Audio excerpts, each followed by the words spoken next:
All right, welcome in everybody to the first Turf Tapes of 2025. We are rocketing towards the beginning of arena and indoor football season, and happy that we get to continue this series, rewatching some old arena games, reliving some of the great nostalgic moments of the sport. Before I introduce our guest for tonight, please make sure you're following Off the Wall on socials. I'm trying to figure out, it's like opposite for me. So right here, follow us on socials at Off the Wall FB. We're on everything, Twitter/X, Instagram, TikTok, all that stuff. So make sure you're following us on there. Every like, subscribe, follow means a lot. And we've got some positive momentum to open up 2025 with a couple things we're working on. So got some cool projects in the works that we'll be unveiling as we get closer to the season kickoff. And some things behind the scenes we're working on that you don't want to miss. So we're live on YouTube or live on X, Twitch, and the chat is open. So if you have a comment, you have a hot take, you have a question, a shout out, anything else, you want to watch a replay of something we just saw on the stream, throw it in the chat. We'll be happy to do so. And make sure you're following on YouTube or subscribing on YouTube. Subscribe on YouTube, like YouTube, all that stuff. Do all the things and stuff that all the other content creators say to do. I trust their judgment. So enough of that. Let's introduce our guest. He is an Albany Firebirds super fan and Albany sports fan in general. You name the Albany team, he's a super fan of it. If you watched any Firebirds games in 2024, there's a strong chance you saw him on your TV screen in a crowd shot. He is Defense Kid from This Week in ArenaBall. Thank you so much for joining the show. How are things going in your world, man? Things are going well. I mean, except for you've seen it, but the Albany Firewolves, it's going tough through that. But other than that, going well. A little bit of pain before the arena season gives you a little bit of joy, right? Does it? I don't know. So I don't know. Well, it's being a Firebirds fan, it might bring you some joy, but Firebirds are set up pretty well for 2025, looking like they have a pretty good roster. How are you feeling about this year's team heading into the season? I want to say I'm excited, but there's like a lot of missing pieces from last year that haven't come back yet, or right. Not really. So I guess I'm still optimistic because I feel like we have a really good team on paper. I just feel like there's some guys that if we had them, then we would be, definitely number one Arena Bowl contenders, I guess. That's how I can put it. Yeah, there's still some time too before the beginning of the season. I know on the Flock University Coaches Show, Coach Ware talked about doing some recruitment at some like bowl games and scouting combines. So I'm sure he'll find some diamonds in the rough. And who knows? Maybe some of those holes that you're talking about need to get filled on the team. Maybe there's a hidden gem out there that Coach Ware will find. So if anybody's going to find it, Coach Ware is the guy for it. So, so that kind of leads us to our game that we're going to be watching today. We mentioned it on social a little bit earlier. It is going to be the Orlando Predators versus the Albany Firebirds from the 1999 AFL season, Week 7. So this is going to be a good one. It's got a little Eddie Brown versus Barry Wagner action, two of the goats of the sport. I know we threw a couple different games to possibly watch, but it seems like this is going to be a good one. And no spoilers, but it seems to be a high scoring affair. So let's dive into it and let's get this thing going. Go.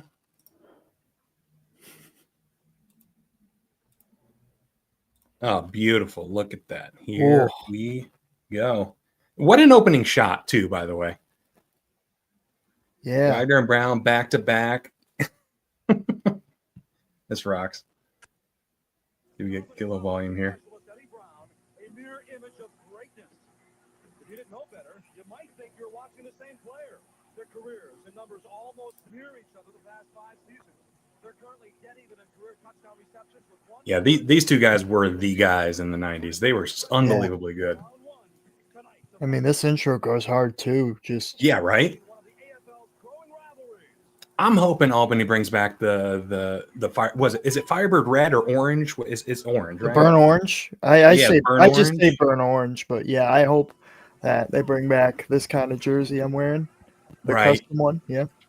Yeah, I hope so too, man. It looks so good. It pops on TV. I'm hoping they didn't do it last year because the Myth already had it. They didn't want two teams That wearing orange. I think I am able to say this, but I got from Levac that this is why they didn't wear burnt orange. I think That makes sense. since the Myth died, I think it's okay to say that, but R.I.P. Oh, Merrill Hodge, look at young Merrill. Oh yeah, they played the week before.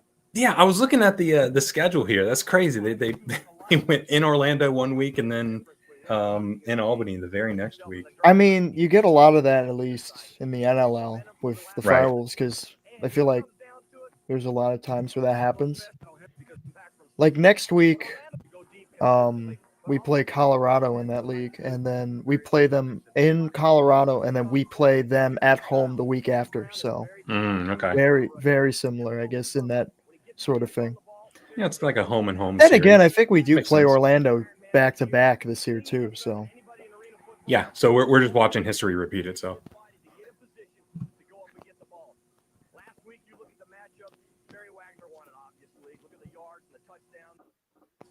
Wagner got the upper hand the week before, but Albany got. I'm pretty sure Albany won the week before, or at least they should have. Oh no, Orlando won the week before. Yeah. Wow. Dang.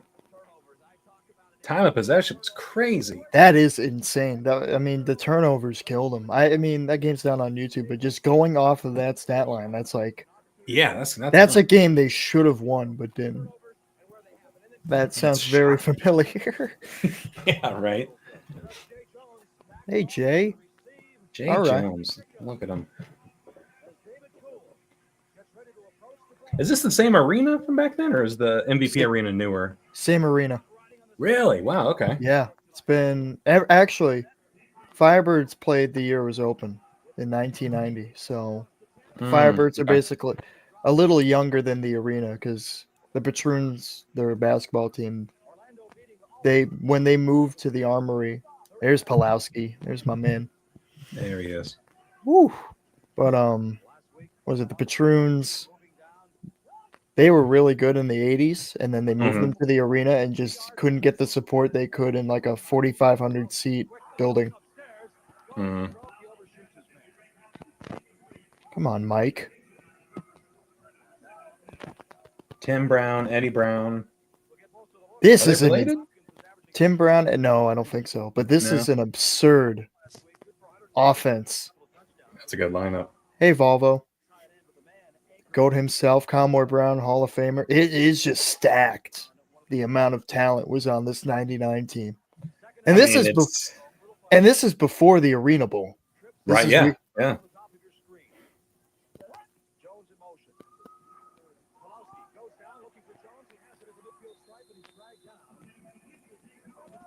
Now, what's funny is we got Rich McKenzie, Rick Hamilton, Barry Wagner, my guy.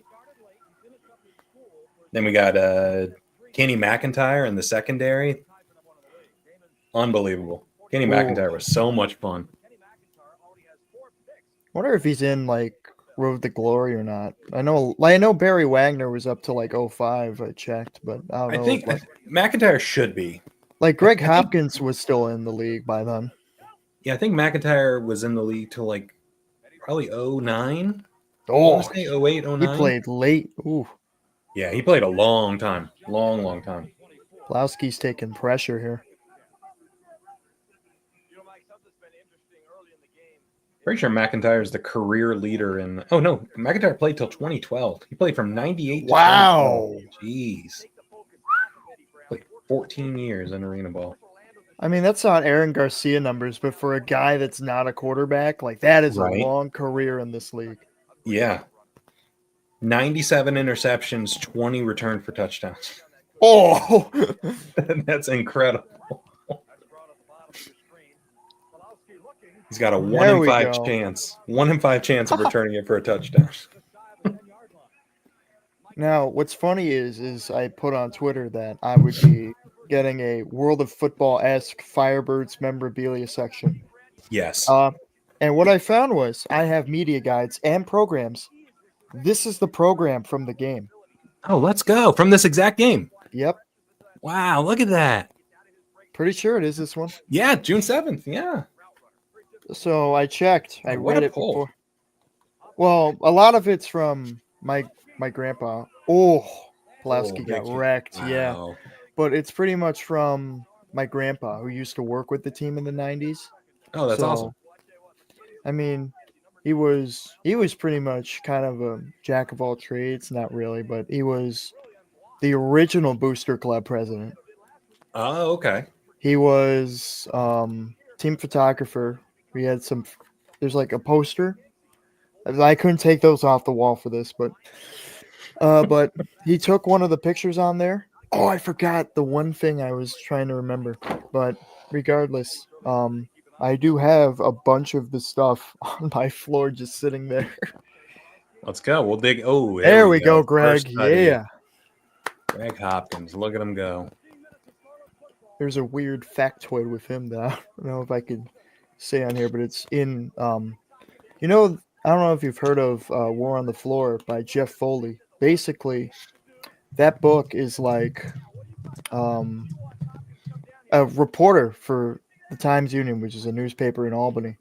And he basically tries out in training camp. He wanted to do it in 99, but didn't really go through the full step. But he did play like a game, I think. Right. And then, Silvestri. Forgot about him. Legend right there.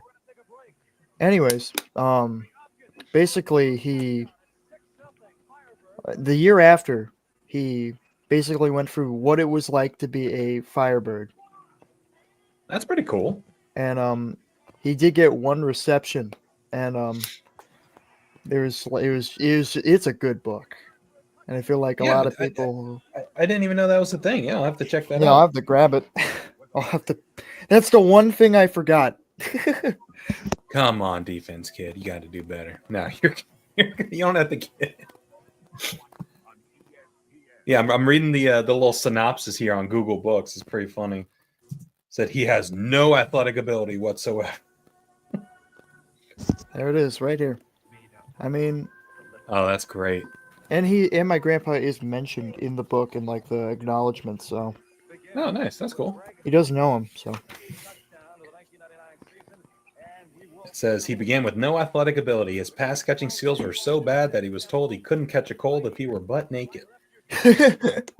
He was tormented by referees, subject to rookie initiation pranks, and called Rudy by fans and intimidated by 250-pound ex-NFL players. He was, yes. Yeah, no kidding. I'll have to check that out. It basically was what it was like to be in, I guess, arena football in the 90s, 2000s, like before the boom, I guess. Because it was the year before they moved. Yeah. Yeah, so it looks like this book is actually on Google Books to just read. Like it's just on there. Yeah, I just pulled it up. I'm on page. I just scrolled down to page 20 right now. All right, I'll have to bookmark this page. It's a preview for 70 pages. Oh, that's what it is. Oh, no, 50 pages. It went down. But it is a lot of it. I mean... Yeah, that's a big chunk. Wow. Yeah. Oh, interesting. Well, I'll bookmark it. Come back to that. We got a penalty. Oh, hello. Brett Cooper. He's another one that played a long time. I think he played 11 years, 12 years. I don't know. I don't... I'm sorry, but I don't keep track of Orlando. It's okay. I grew up an Orlando fan, so I know the Orlando guys. Yeah, Brett Cooper was a good one. I think he was like the one in the Arena Bowl later that year. Wherever he scored a touchdown, he's like, "Woo, woo!" Probably, yeah. Brett Cooper would let you know if he scored on you. I also there's like a. So basically, I guess I'll say it. I gotta find it somewhere, but there was. So Greg Hopkins got joked around in the locker room by his fellow teammates that he would be because he's a model in the off season. That okay.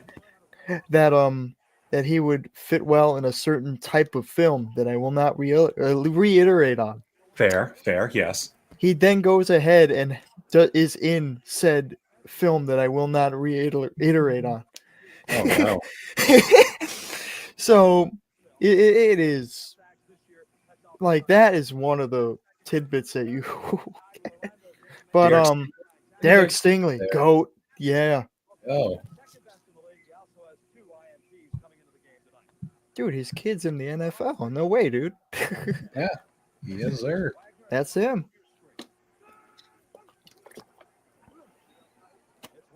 Get it to Wagner. Oh, who got that tackle? I don't even know who that was. It was like 82 or something. But actually, I have it somewhere. Pretty sure there's something about. Oh no, I have Orlando's, or Arizona's. But he said something about the fans, like in certain arenas, like Iowa. Arizona was one of them. I think Orlando was, and he compared them with like Albany's. Yeah. But yeah, those teams back then had some rowdy atmospheres. Especially Iowa's. I mean, even though it's like the Arena Bowl, right? There kids on the field. I'm pretty sure they were like ball boys, but still, there was like people on the field. Everyone crowded. It was loud. Yeah. Wild atmosphere. Yeah, you watch some of those games, and then like in addition to the players, there's like 12 people on the field, whether it be chain gang, and they're just hugging the wall, hoping to not get run over. Hey, there's Greg. I mean, I'm going to say it. This team in '99 was probably one of the greatest arena football teams of all time. There is, they were good. I mean, compared to like, oh no, I would say if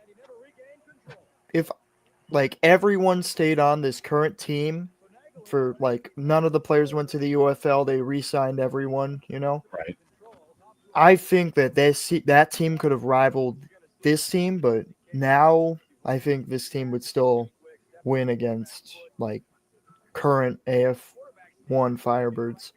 Right. Yeah, I mean the teams back then, they just seemed a lot bigger, a lot more physical, especially with the Ironman play. Oh, I just remember. Just look at some of those guys, then they're just absolute tanks. Especially that one old lineman, 69. I forget what his name is, but he is a massive guy.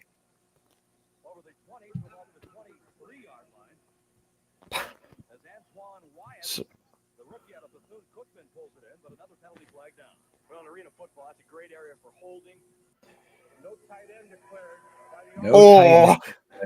woof. Is that him too? The guy I was talking about? Is he? Spoilers. He did that during the Arena Bowl, and I'm like, oh no, he didn't. And then there's like a shot of him coming out of the huddle, and he just has his fingers up for free as soon as he comes out.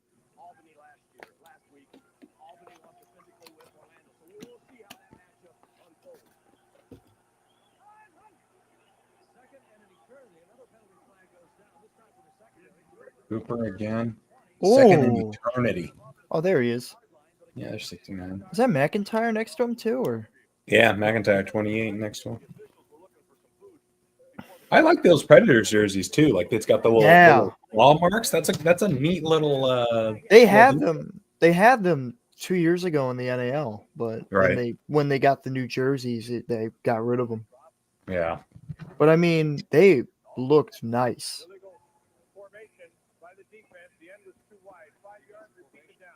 Ooh. The end was too wide. Yeah. It's way out.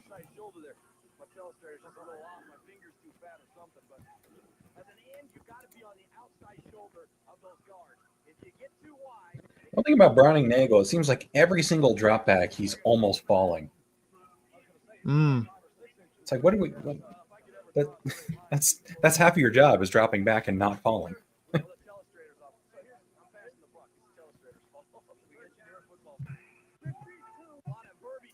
All right, I found it. Found the quote. I think. If I did, I'm shocked. Yeah. Oh, that's a good play. Oh, That was a really cool play. They send them on the loop motion, fake the screen. Wagner running a that post. was really nice. Yeah. That is smooth. Oh, That's a good play. I'm pretty Right sure. I don't know if he said anything. Like, I don't know if you heard it in the beginning, but Browning Nagel had separated his shoulder like weeks prior, and I think something happened with Joe O'Hara that he got hurt, so they put Nagel in, and then I'm pretty sure Connell Maynor was behind him. Yeah, Connell Maynor. Yeah.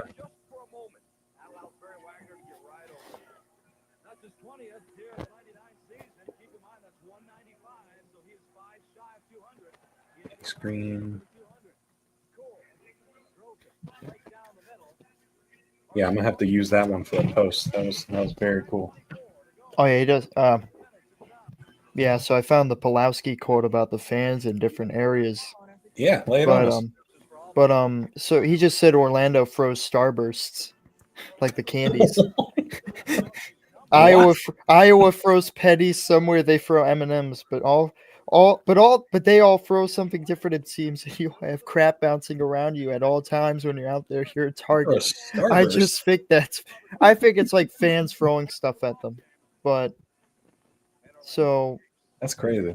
Actually, I'll say this before, but do you know who the Firebirds radio play-by-play guy was in the 90s? I don't. Ari Wolf. Really? Yeah. He started out as a the Firebirds radio man, then Philly, and then went to do more national stuff. That's awesome. Yeah, good for him. That's why I've been I met him at the Arena Bowl this year. So oh yeah, how was that? It was cool to see him, and he's because I do commentary for my school, so right. And he was like, "Do anything that you can, because you just build experience." Yeah. Yeah. All right, let's see. Iowa fans are just plain mean. They're cussing at you, yelling things that you can't even print in this book. Oh no. They are brutal. Ari Wolf said he hates doing games in Iowa because they're yelling and cursing in his ear. He's got the headset on and they're yelling and cursing. Oh, Eddie! Oh, there he is! Wow. My man. Bomb. Wow. That's my guy right there. Bobblehead time. Oh, let's go. You're going bobblehead for bobblehead with World of Football? I only have one, though. He probably has more. Here. Pulowski just launches it. Oh, he just beats. Oh, McIntyre, you got burned, buddy. Wow. I was while you were talking about the Orlando fans throwing Starburst, they showed a flashback to the week before, and Albany had white jerseys with orange numbers. That looks pretty cool. Yeah. No, they did. That was their road jerseys. Yeah, that looks pretty sweet. Everyone thinks of the burnt orange. They don't really think of seriously. Oh, hitting the player when he was out of bounds. Uh-oh.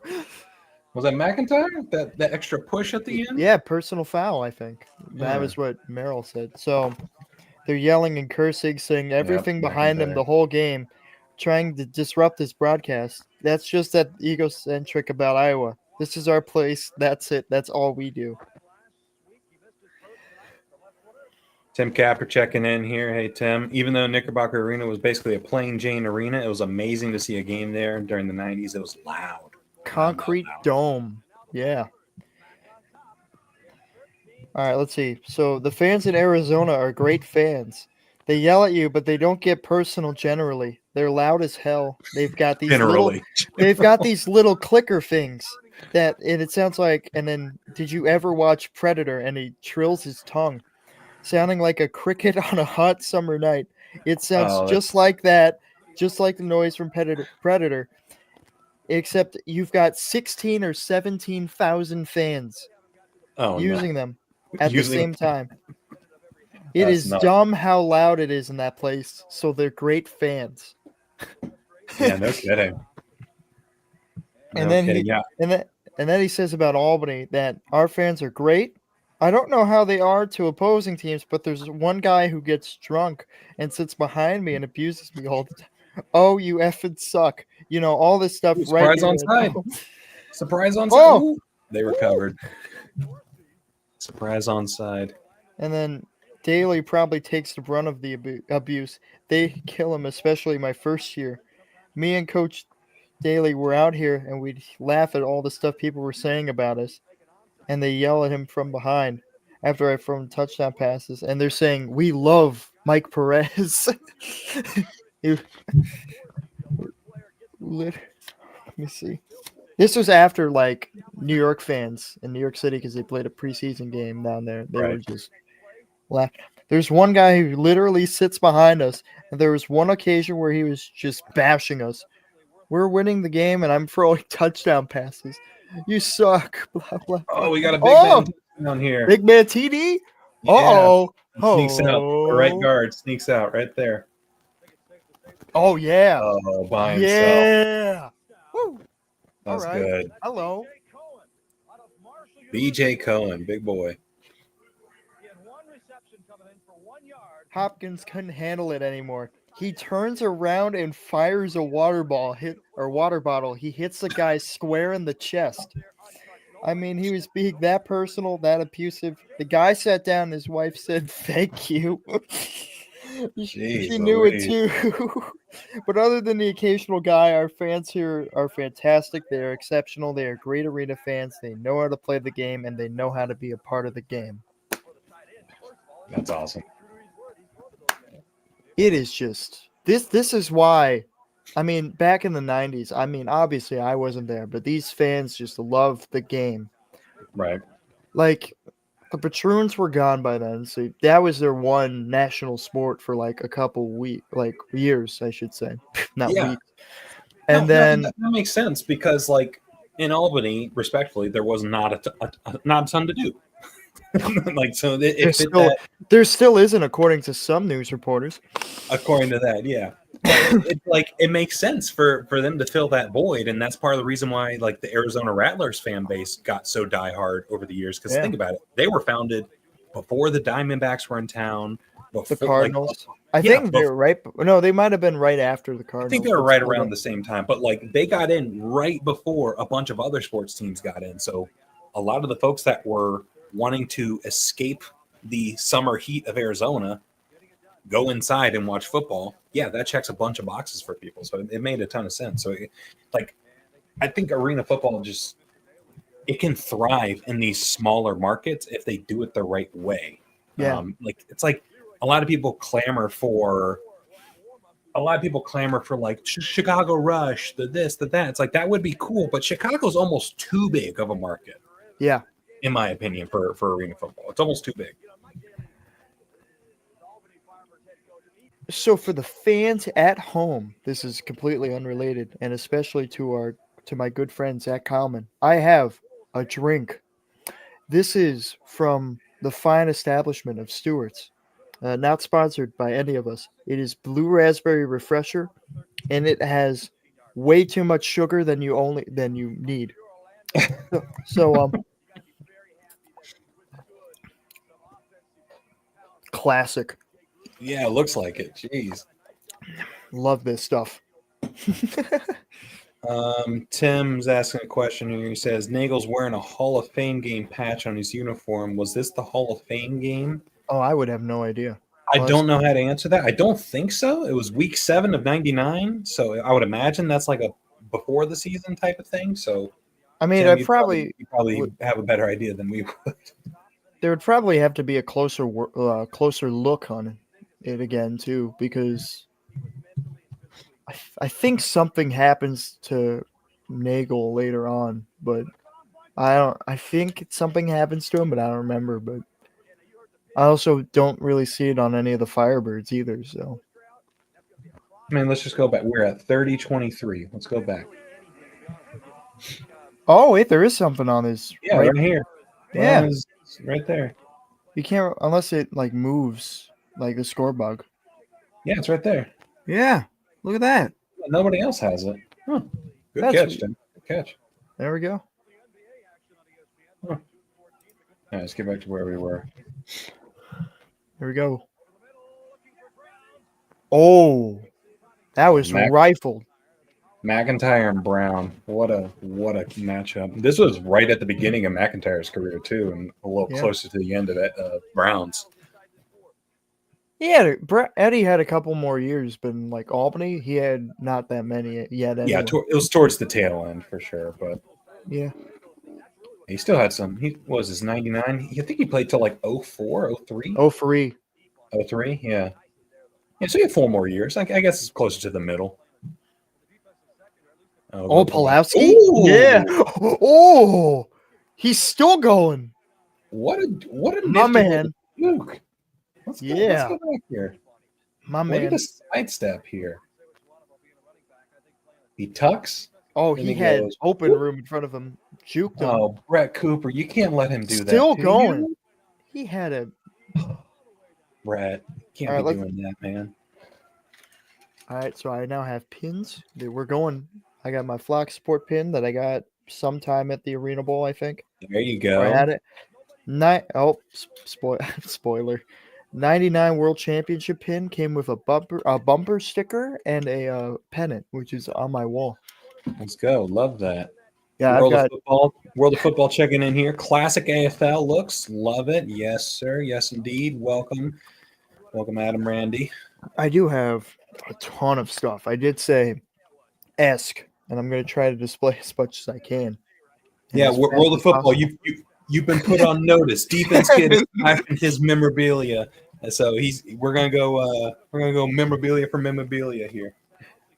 I do have a lot, and I feel like a few of them I do have that I bought. Like, actually, I have barely any. A lot of it is from my grandpa that I've gotten. So you see these armbands, right? You've seen me wear these on the games, right? These are Eddie Brown's armbands from a preseason game in '95, or sometime in the preseason. They were. So they might have been 96 because they had a sticker on it, I believe, with like the 10th year anniversary on it, but it came off. My grandpa has that sticker, so. Oh, cool. I do have a lot of stuff. That's the ones that I have on my person, so I'm going to put those back. And then I'll get through the stuff that is on my floor because I have a lot. I just need to make sure I get it in there. All right, Pulowski's in the red zone here. There we go. Drop back. Made it back. He tried Shuffle pass. He tried. Tried for a shovel to Eddie.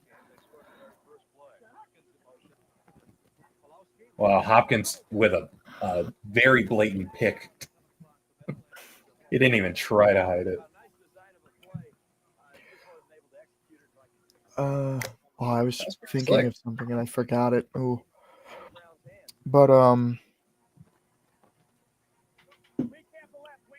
I do have like a lot of stuff. It's crazy.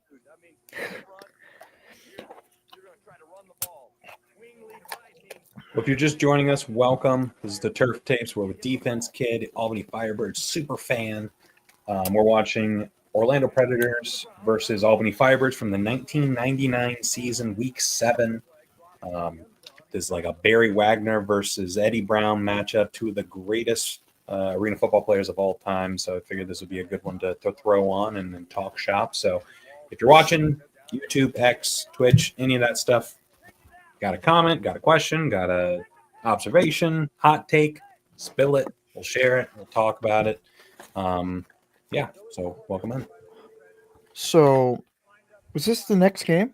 Yes, it was. So I have another program from June 12th, which that one was against New Jersey. That one was after, so we don't care about that. Was it the New Jersey Red Dogs? Red Dogs? Yeah. I have I'm just going through all these because I want to get through these as quick as possible. Yeah, so I don't waste anyone's time. Here you go. A fan's guide to the 1999 championship game. Oh, wow. That's awesome. Oh, what a catch by Brown. Oh, I just saw something after that, but I'll go over it. It's different. Oh, he got whacked by Rick Campbell. Wow. He survived that one. So, you get a free Arena Football t-shirt if you get a Visa card with your favorite AFL team on it. Hold on. There we go. See it in all its glory. Here you go. Oh, let's go. That rules. Trying to go down. There we go. Here's your shirt somewhere up here. It's dumb. World of Football is saying you're bringing some Randy Snow energy right now. That's right. That's right. He's showing off the memorabilia. Again, do have a ton. Look at 42 hit your boy here. Dude. Oh! But he held on for the touchdown. Wow. I do have some Indiana stuff. I have more media guides because, of course, you have 02, 03. Done. Next, keep going. Conquest. Okay, we like this. All right, next. The rest of these stuff are cool. Here is a 1999 playoff guide. One of the actual magazines. There's an Eddie Brown story in here. It is actually really cool. There's like, look at that.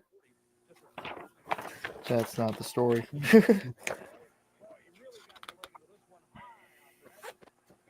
Damn, he launched that. Good Lord. Oh, look at this.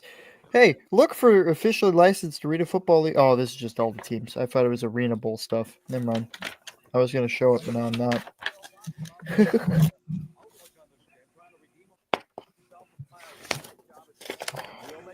Ooh, Kevin Swaney with Iowa. There we go. Yeah, he was good. Ooh. Oh, did he pick that? Oh, no, it hit the ground. Wow, Hopkins thought he had one. Me too. There's a so by the way, I've been meaning to do this. I failed the past couple streams. Arena Football TV on YouTube is probably the greatest YouTube channel of all time. That's where we're watching this game on. So if you're a fan of any Arena Football and you don't follow Arena Football TV and you haven't fallen down an old nostalgia hole, go do so. That he has so many games on there that are so great to watch, and where we find the majority of these. So big shout out to Arena Football TV on YouTube. This is it's a gym for the Arena Football community. I just realized close to the back of this, there is a list of officials from that year, and they have the names, the ref numbers, and then their experience in Arena Football plus what conference they coached in college or refed in college. Damn, they have ref bios.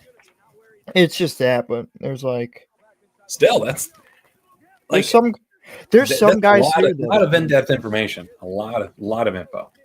There's some guys in here that have reffed the entirety of like the Arena Football League's existence up to that point. There's some guys with 13 years. Right.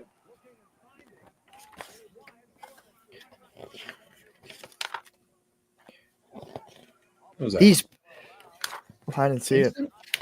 Wyatt. Antoine Wyatt. Oh, of course there's a Barry Wagner thing in here too. Why wouldn't there be? I'm trying to find that Eddie Brown one, but here it is. Yeah, I don't think I can read through all of it, but like it's even though it's just like a short story, it's still cool, you know? Yeah, that's very cool. And then this is the cool one. Hold on. Oh, wow. Barry Wagner. Hello. Hello. Nagel hit through the pump fake and then pump fake into a fade. I think he caught that one-handed. Hitch and go. He got him with the hitch and go. Yep. Mm-hmm. Wow. Back cover's got Derek Stingley on it, promoting his Naya water, which he is the main sponsor of. There you go. What a route. I love the fans right behind them, too. They got amped. They thought they were about to get a souvenir. Look at them behind. They were determined to get that one. I mean, Oh, doink. Oh, not David Cool.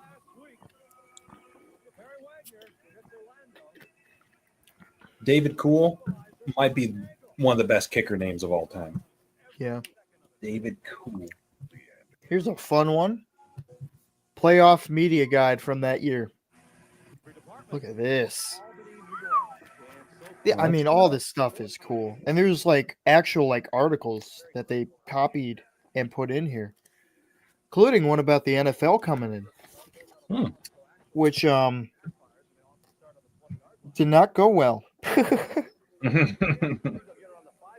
Good intentions, yeah. I hope they had good intentions. Oh, let me take a screenshot of this. Three possessions, 3 touchdowns. 3 possessions, 3 touchdowns.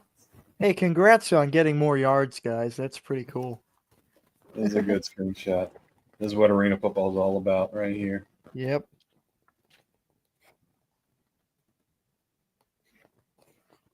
Yeah, there's like a ton of articles up to that point. It is awesome.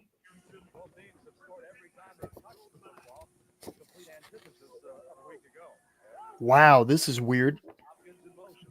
So, random fact, Fred McNair was a Florida Bobcat in 1999. Dude, Fred McNair, he played a little longer than you realize in arena ball. I saw a game where he was the quarterback for the Carolina Cobras. Carolina Cobras versus Buffalo Destroyers. An underrated hit. I think it's on Arena Football TV. It's a really, really good game.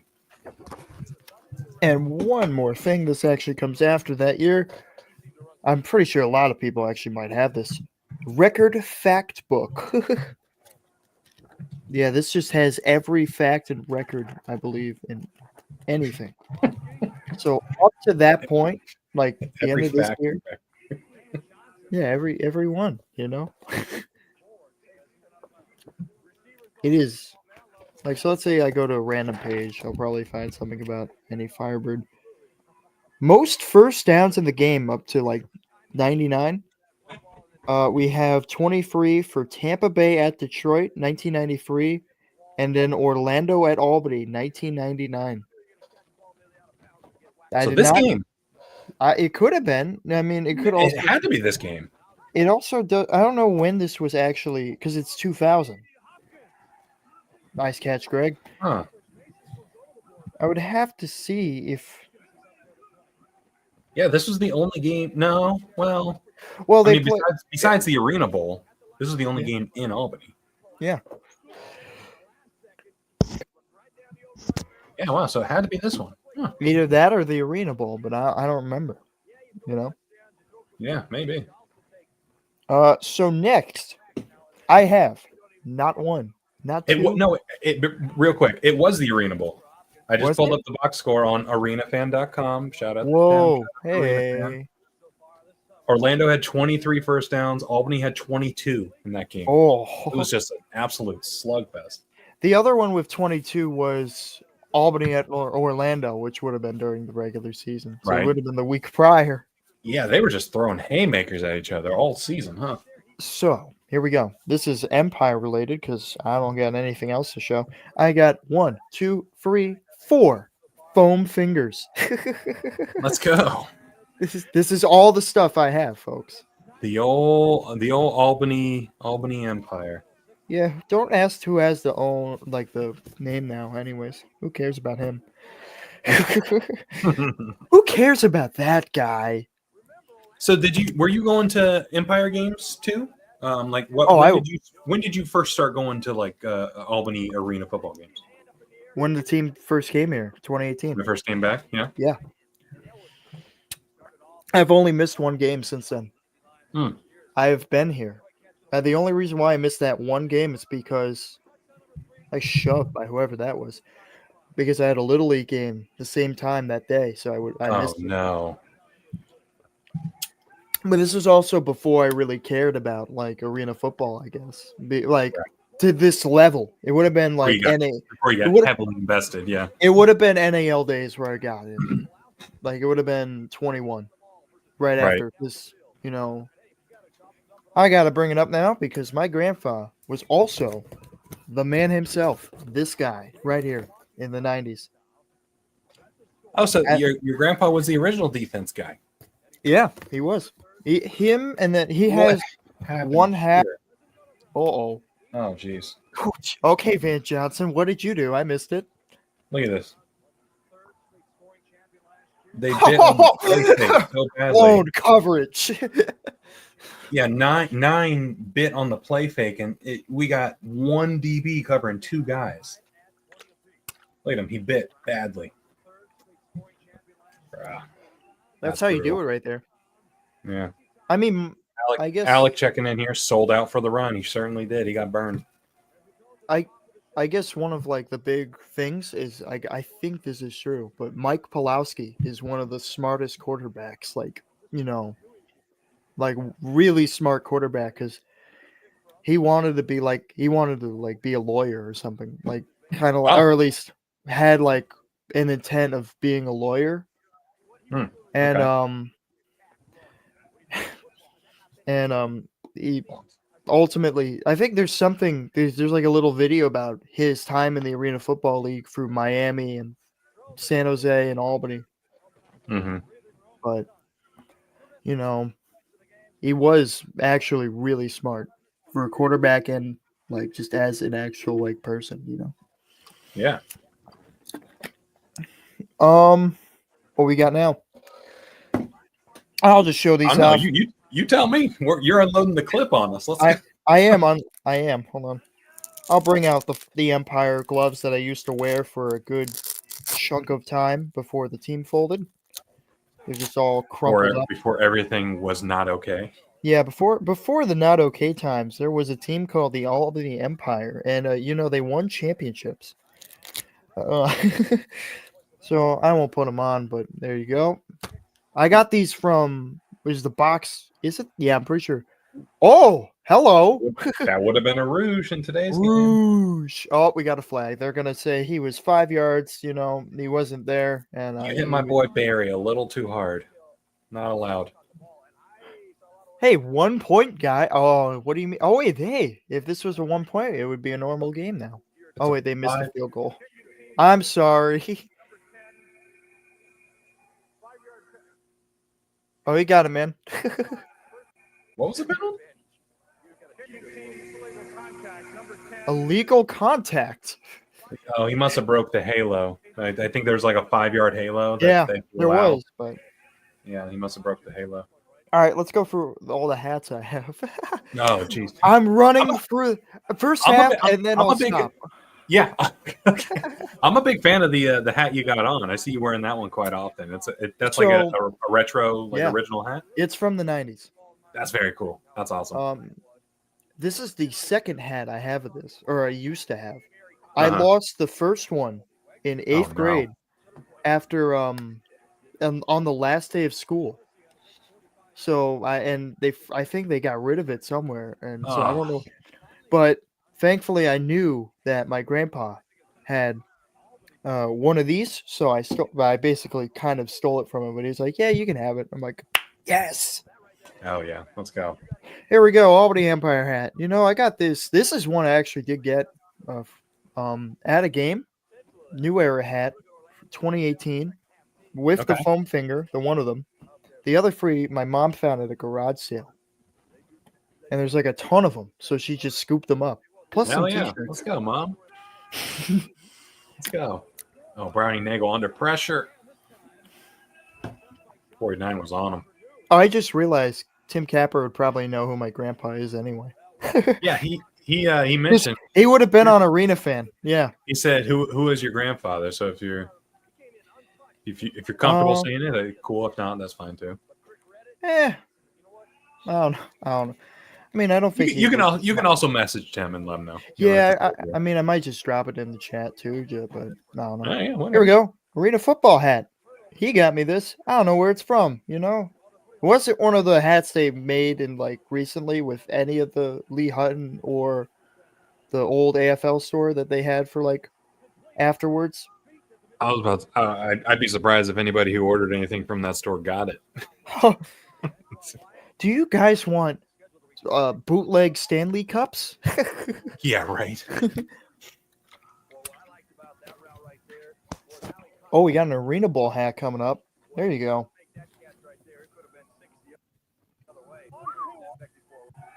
Here we go. Browning Nagel dropping back, handoff. That was really nice. Oh, and he's in. I don't think he got pushed out. Oh, he did? Where'd he get out? Yeah, that's what I think he got pushed out. Like Draw. maybe at the angle, we just didn't see it. Great angle, guys. Yeah, he wasn't out here. I don't think he was at. Was it here? Oh, nice. He wasn't out here. His right foot. His right foot was out. That's whack. Yeah, that's big man Derek Stingley out there. Yeah, Stingley didn't look like he wanted anything to do with tackling that guy. Oh. Yeah, so I got the ArenaBall hat. It was before the arena. I don't have like a team ArenaBall hat, like a champion hat, but I have this. Or any of the shirts either. But okay. I also don't know. We'll have to hit up you have to hit up a garage sale, see if you can find another one. We got 2 duplicate hats. We got a black and a red one. Oh, those are cool. Or a white one. Sweet. Oh, I like that white one. That has that old logo. Yeah. That's I don't think I can fit in these, so I just have these. That's cool to have. Yeah, Alec, that is number 24. Oh, fumble! Fumble! Oh, oh. No one knows. Father of Derek Stingley Jr., in case you couldn't put that together. This one is kind of like the one I have, but it's the original logo. Oh, that's pretty sweet. This one's nice.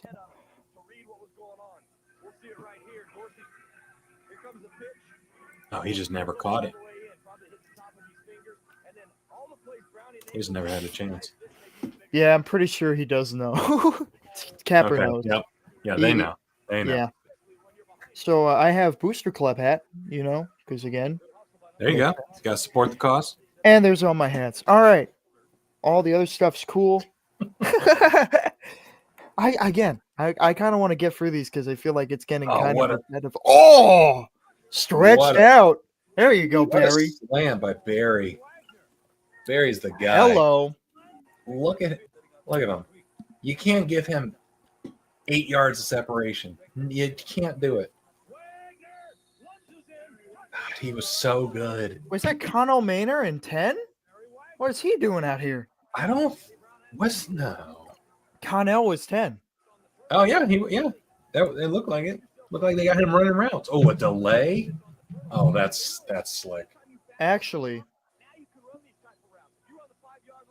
yeah, no, that was Connell because I'm pretty sure he was. Connell Maynor, yeah. Yeah, because he was a wide receiver, I think, and then he was the third string QB, and then something happened where he came in.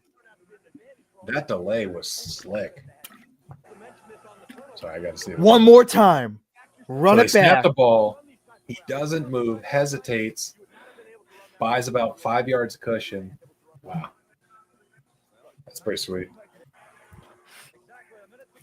Right at the 1 minute warning, 27-27.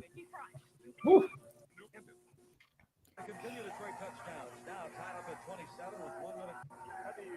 Hi, Texas. I don't know.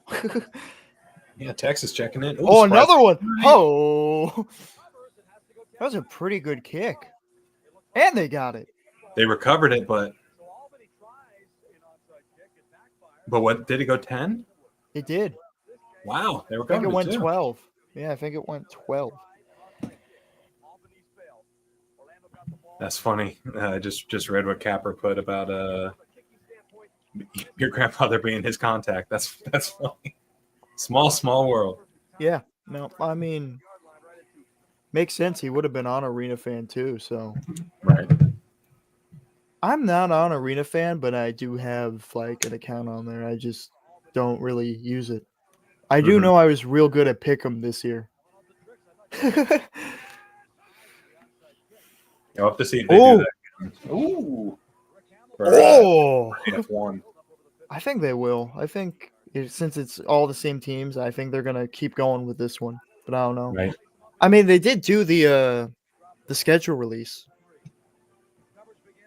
Yeah, I like me and Alec. We were in the trenches of the IFL spreads and over unders. I would love to see AF1 get spreads and over unders.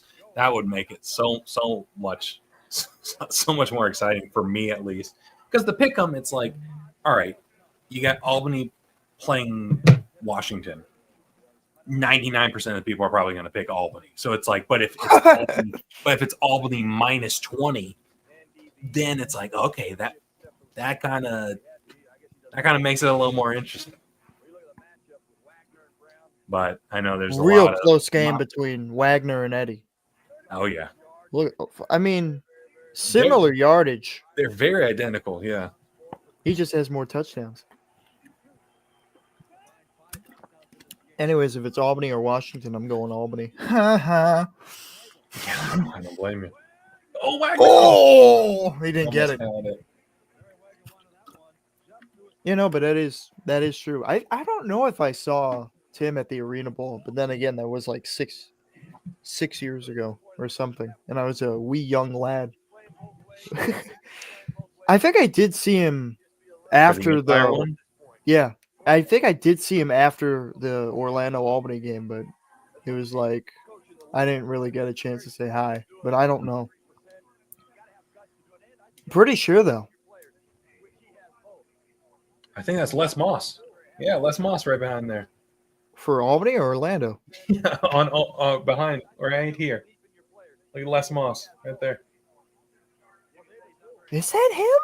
I'm pretty sure that's Les Moss. He was the defensive coordinator for Orlando for a very long time. I'm talking like 14, 15 years. Like he was there for a very long time. He was. He was there since the beginning at that point. Yeah. 91-03. Yeah. What was that 12, 13 years? Yeah, he was there for a while. I only know Moss because he was the Empire coach. Yep. Or not head coach, but he was like the DC behind Rob Keefe. Mm-hmm. Which is absurd to think about.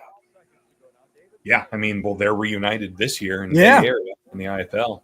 For sure, Rob Keefe was also with Northern Arizona beforehand too. So and they were both together.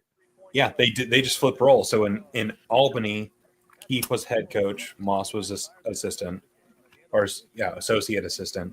Then they flipped in Northern Arizona. Did they're flipping again. I got to check again. Yeah, they did. Wow. Yeah, Moss was the head coach, and then Keefe. And then Arbet was there, and then he got whatever, and then man. Yeah, something happened with Arbet in the Bay Area. It did not end very well. So that's what I thought happened. Rob Keefe something weird. Rob Keefe and Dixie Wooten took over as co-head coaches, which is something you don't really see that often. Co-head coaches, but they won. They won. I don't know. They made it work though. They won the national championship. So big shout out to them. Yeah, but Bay Area is going to be a problem again this year. They're not going anywhere. I mean, I watched more IFL at the end of the year because I've only really experienced arena because Albany has only played arena football, really. Yeah, makes sense. Even the NAL years, there were still those arena rules, except without the nets. It was like the same motion men and like the same rules, Right. It was very similar. So,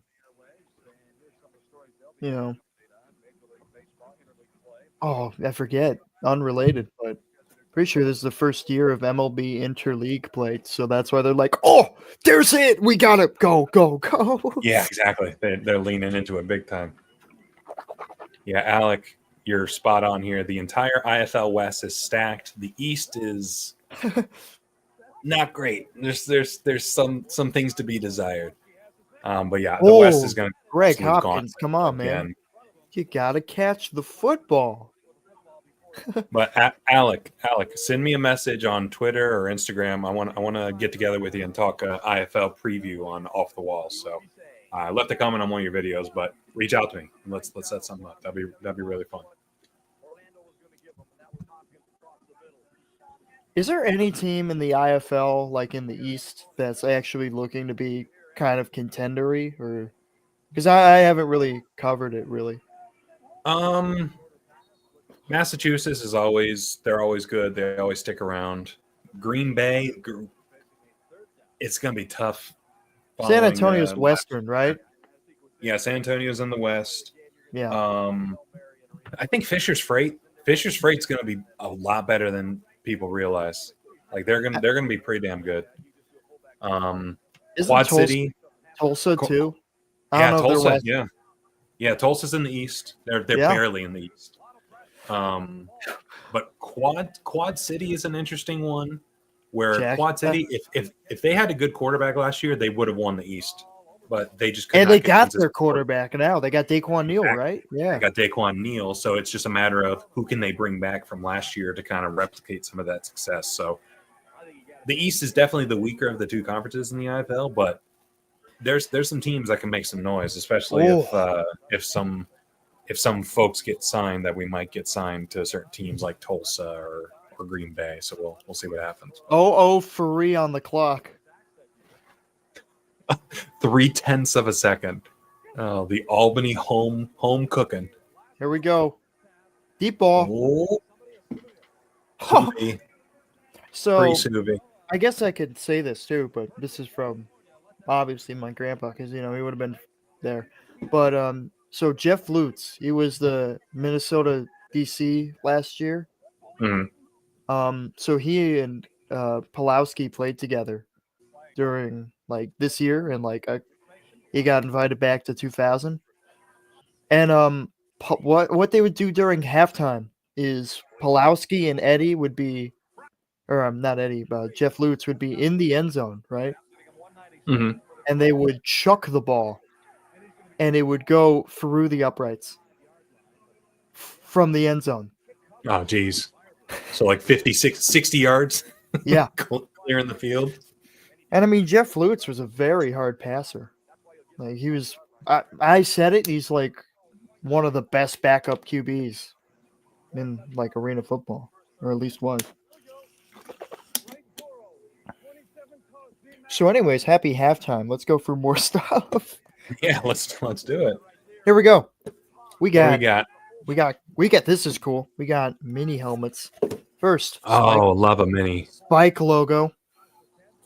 Oh, there we go. Do you think they'll bring that back, or are they sticking with the wing? I hope they do.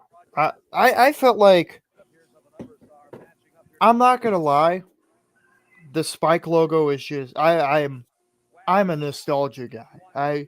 Even if I wasn't there, I still love the stuff from the past. I was about to say you got nostalgia for an era you didn't live. Yeah. But like just looking at these helmets and like the jerseys, the pants too, like with the black, like the white and orange striping. I think it was 94. Ooh, that's a slick little screen. Talking about Zubaz here.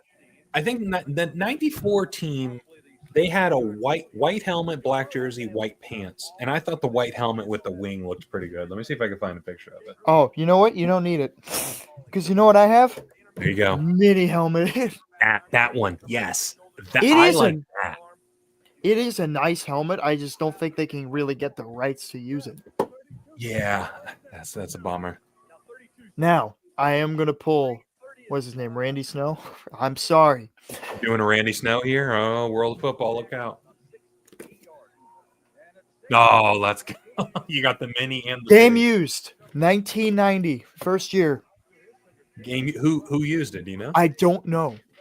Oh. I don't know. It is some lineman or something. It looked like a big face mask. That would make sense if it's a lineman. So I don't know whose it was. Like, because I think the name is on it in the inside. But it doesn't say, like, is there a number? I swear there was a number in here. It was like maybe on the back. Could be the no. Ooh, Nagel. Oh, Oh, we here, got some wait. It says Alexander. I don't. Alexander. Might have been like four. I think it was 41. I don't know though. Let's see. I don't think there's any. I don't know. I think I tried looking at it before, but I still don't know. Yeah, I'm not seeing anybody named Alexander. There's 6 guys. But if this guy has no stats, but he's just there, could have been him. Fullback, linebacker. It's a linebacker though. Ooh, timeout. I don't know what's happening. Fullback though, they had some big face miss. Guy in 2000. Okay. Anyways, we're almost done, folks. You can get normal content soon. Okay. We're going through Defense Kids' treasure chest of goodies here. Something happened here. Yeah, Wyatt got dumped on his head. He's feeling it. Look at him. Ugh. I just love hearing Joe Hennessy. He was the PA guy and the GM. It was just electric. Oh, I think there's Oh, yeah, he did get wrecked. Who is that? Stingley? Yep. Yeah, Stingley. Oh, that is just gross. That's not happening in today's game. Yeah, that's brutal. So, David Cool, here we go.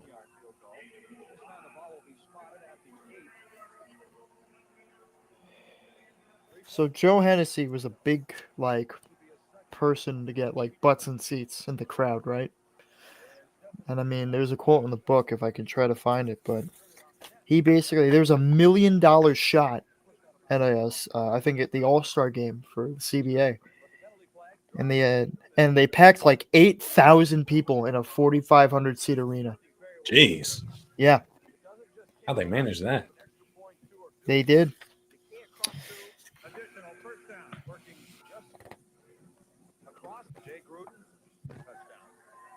Kowalski 10 for 22. Not great, but he's slinging.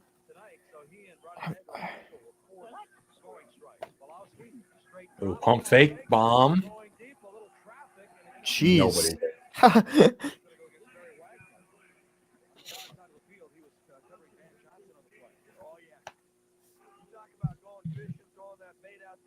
And then so the guy shot it. He took a running start from the far baseline, and they got to the shooting line and heaved a 38-foot shot towards the press table, some 38 feet short and to the right of the hook. Oh, it was 30 feet shot to the press table, and it was 38 feet short and to the right of the hoop. So they're like, what? What the hell was that? He just talks about all these dumb, things, 10-cent beer night he talks about in here. Reporter man, that's another nickname of Foley. Oh! Who is that, 9? You could have picked that. Or 3? I don't even know. He could have picked that. I think 9, Damon Mason. Yeah. Yeah, Damon Mason. He was a good one. I feel like there's a lot of stuff from the 90s that I feel like could work. And I have one opinion on one of those things. Let's go. Lay it on us. Where I guess it's controversial in today's game, but I feel like I guess today. Controversial opinion. Okay. Because it's referring to local offsides. It's referring to local blackouts, because I feel like blackouts in national sports don't make sense, especially with let's say I want to go to I want to watch the Yankees game on MLB TV or something, and I live in Albany, I'm not able to watch that, even though it's 3 hours away, and I don't normally go to the city and go to Yankee Stadium. But I feel like for at least a sport as small as this, where I feel like that local blackouts could work, but that would also mean that you eliminate, for at least the live broadcast, Van Johnson, you eliminate any streaming or televised thing until the next day. You would have a radio broadcast but you wouldn't have like YouTube or local TV if we had it. Or Fire. Unless it's unless it's a national TV game at home, you do not have a home game broadcasted until like the next day. That's what I think they should do. That makes sense because you want to encourage people to come to the building. Yeah, right. Absolutely. There's a lot of things that I feel like, and my thoughts are not of those of the Albany Firebirds front office, but we know. I have said this before that I don't feel like they're doing a good job advertising, at least in the local community. Like they've had ads and they've had radio ads, but like I would say a majority of it is good catch. Nothing on social media really, except for like the main accounts. But there was an ad for 2022. It was NAL that they put out on YouTube. They advertised it, like actually advertised it. I remember getting it, and it got 151,000 views. Wow, which is huge. And then I think they tried to do that the next year, but except not really. They gave like just a little advertisement, but not like actually put anything in it. And it got like 30, 40 views. But I feel like that's something they have to do to make people go to the games to at least get one or two more tickets, like regardless. Right. It feels like something you just need to get people in the building once, and then it'll click. They'll get it. I mean, we won't dive into tickets on this because I know you'll get fired up for that. But I don't think I'm not. They'll get the ticketing situation figured out across the league. That. Yeah. Now I'm just gonna say this. I'm a bit worried that it's 2 months from the season and they don't have season tickets out yet. That's perfectly reasonable. That's very reasonable to say. Like they had it again. I'll say this: they had it this time last year, but there's 3 months left, so it's a bit less worrying. Right. Since the season's in March and they don't have the league doesn't have the new schedule out yet. Yeah, so that's the thing. I don't think it's an Albany problem. I think it's a league problem. But we don't play Wichita, and I've talked with some people that like it might not affect it. So I'm just like, it might not affect you because you don't play Wichita, but it might be a trickle effect where Wilkes-Barre now has to play Wichita twice, and we have to give up one of the Wilkes-Barre weeks where Wilkes-Barre plays Albany. So like there could be some of that like domino effect scheduling, but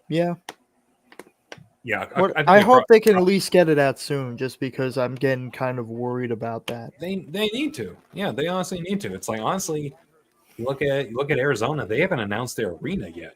Like that's crazy. That's very true. I feel like right? That's also like I wouldn't say it's work, but they're still probably just getting it in the works. But like, as someone who knows that this Albany is a very good organization, just seeing things like this late is like worrying. But I don't know. Yeah. It feels like it's at the league level, and we'll just hope for the best and see how it works out. But it seems like a league-wide thing where there's something they're waiting for one domino to fall for tickets and all that stuff. So I don't know. I hate saying I don't know. I don't like not knowing, but there's nothing else we can say, right? Yeah. So, anyways, ball. This ball from the 2022 NAL Championship. It was towards the end of the game when I got this. It has all the logos on the side, which includes, hey, look at this one and this one. Nope, this way.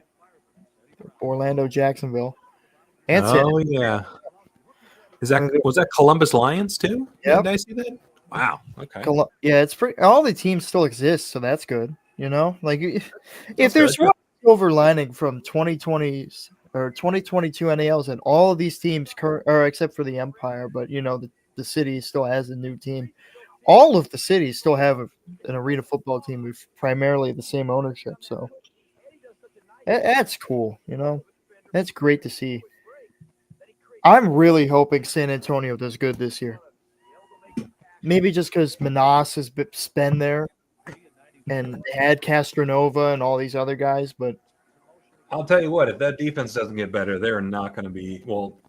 That defense can't get worse. So they were so bad last year. Like they got Jordan Jones from Tulsa. They did have Rav Rivers, but he's going to the UFL. Oh, is he? Nice. Yeah, he signed with Memphis at the UFL. So big shout out to Vi Rivers for getting the call up to the big league. But yeah, San Antonio. If San Antonio had an average defense last year, they would have been in the playoffs. Like they would have been a problem because Castronova was just lighting it. He was so good. Oh my god, he was so good last year, and it was like, man, thank God we have him now. Yeah, right. It's like, man, Castronova scored 67 points on offense, and they lost. It's like how does that happen? But and I mean, I gotta get back to like I guess this thing, but I feel like even with the stacked wide receiver core Albany has now, like Dwayne Brown, who else? Darian Townsend, Markel Wade, Isaiah Scott. I love Isaiah Scott. He's gonna be so good. I think, is that 4? Yeah, I don't know. I'm missing one. No, I missed one last time, I think. Oh, no. I don't know. There's a couple younger guys. Oh, he's in. Hello. Was that a toss? No, I think Van Johnson. Oh, let's see if we can see. Did they toss it to him? No, he lined up under center. Wow. Okay. Oh, yeah. Here we go. It was just a straight up speed. Wow. Let's see if there's an old picture of Spike or at least Spike in this footage, because Spike from now or like the 2000s is completely different than Spike from the 90s.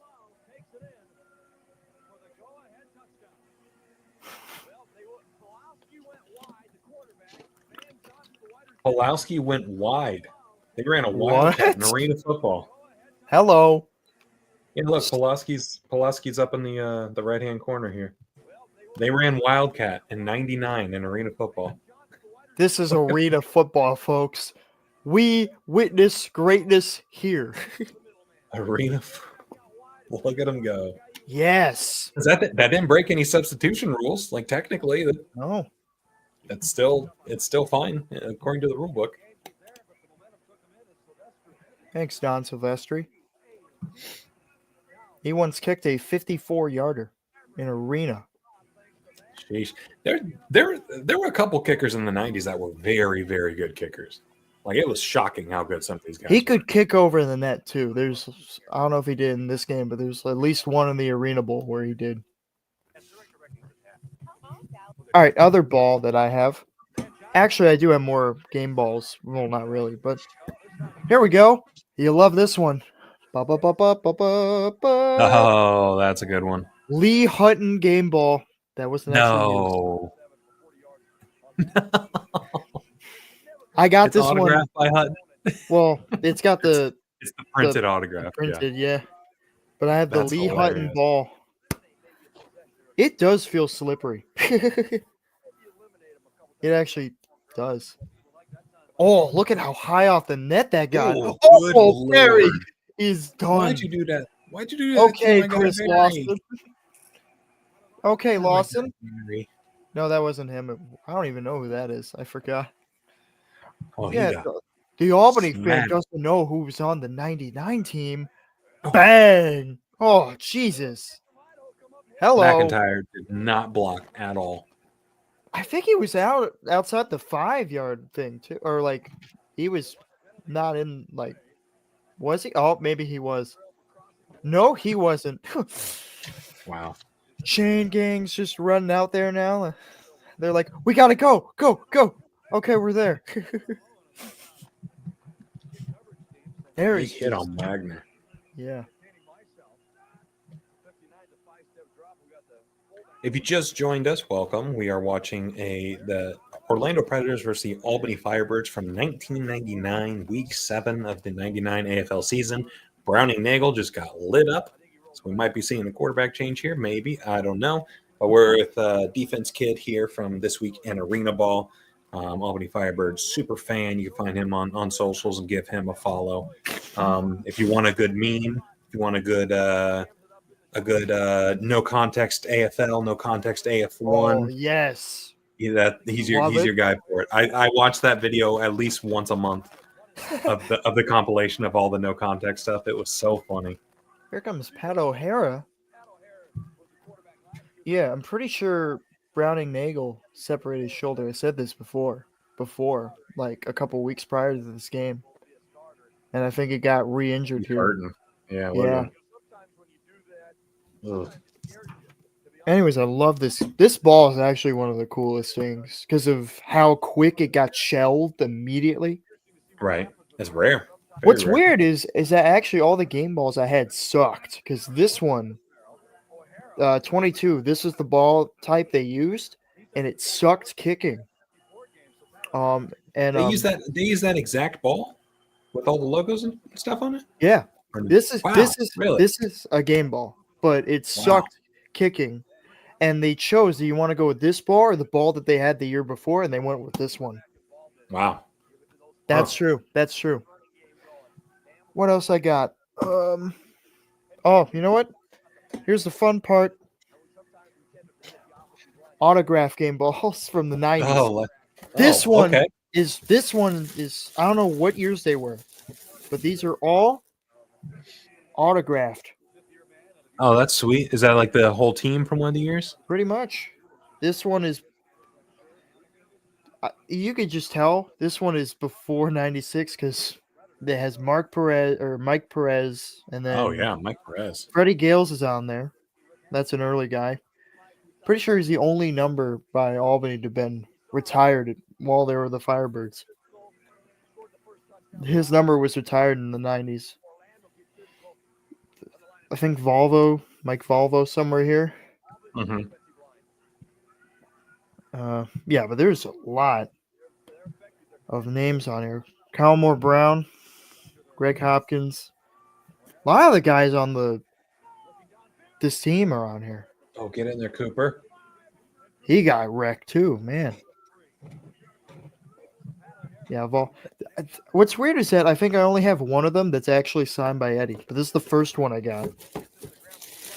And then you got every player but Eddie on that one. Yeah, one of them has Eddie on it, and I would know because it's an autograph I have his. This one doesn't have a cool. Oh wait, you know who's on this one? Fred McNair. Yeah, okay. Hey, there you go. Freddie's on. There's Eddie. Where is it? There, somewhere. There it is. Oh yeah, I see him. Yeah, 17 there. Nice. But I don't know if this one had. I think this would have been. Well, I don't know why they would have Fred McNair if they had Mike Perez already. Unless it was without Pulowski. I don't know. Is there a guy on this named Dwayne Brown? It wouldn't surprise me. Right? I don't know. Well, might be. I don't know if it'll show up with the other guy either. So, but yeah, there's a ton. It's kind of weird because like one of them is just arena football leather. What was that? Oh, that was a blown play. Is that Pulowski there? Wait a minute. He just tossed. He went to the wrong side. Oh, I thought Pulowski tackled. Nearly took out Wagner too. What the hell? All right, last one for the game balls. Don't clip this one. This is going to take like 10 minutes to render. See, at least with him, he just did it separate. You're like, oh, all right, yeah, this is it right here. And then this was me being like, this is all the cool stuff I have. Hold on. I just found a good GIF. Here we go, right here. There it is. That one they used. John Crick? Yeah, my man. He played, I'm pretty sure it's in the book too, that he played arena football while he has diabetes. So it's really, yeah. Really cool. Oh, penalty. Little DPI on Wagner. Oh, this one has Eddie on it too. What the hell? Okay. But I think since all of them have Freddie, they weren't any of like the 90s ones. They were like mid-90s Firebirds teams. And they could have been the same year too. So, I don't know. There you go. Okay. Here's your cool. There you go. Game balls. Autographed balls. They were. I don't think they were game used anyway. But into the third, 30-34. Slowed down a little bit. Real good quarter. I did watch this like I don't know, like a year ago probably, and I'm like, oh okay. This would have been actually. I think he uploaded this a year before.